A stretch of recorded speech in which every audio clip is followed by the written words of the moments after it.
Baru lamaran, Ayu Ting Ting ditinggal Muhammad Fardana ke Papua 9 bulan. Ayu Ting Ting diketahui baru saja menggelar lamaran dengan sang kekasih, Letu Muhammad Fardana. Usai lamaran, Ayu Ting Ting malah ditinggal Muhammad Fardana ke Papua selama 9 bulan.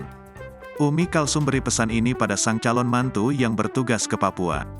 Belakangan ini, sosok Muhammad Fardana sedang ramai diperbincangkan publik.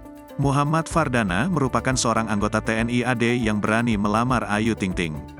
Usai melamar Ayu Ting Ting, Muhammad Fardana ternyata ditugaskan ke Papua selama 9 bulan lamanya. Melansir dari tribunmataraman.com, bakal suami Ayu Ting Ting akan berangkat ke Intan Jaya, Papua, bersama ratusan prajurit Batalion Infanteri Raider 509, Balawara Yuda Kostrat. Upacara keberangkatan 450 prajurit Tentara Nasional Indonesia, TNI, Angkatan Darat tersebut, dipimpin oleh Bupati Jember Hendi Siswanto di lapangan Batalion Infanteri Raider 509, Kostrat, Kamis, tanggal 15 Februari tahun 2024.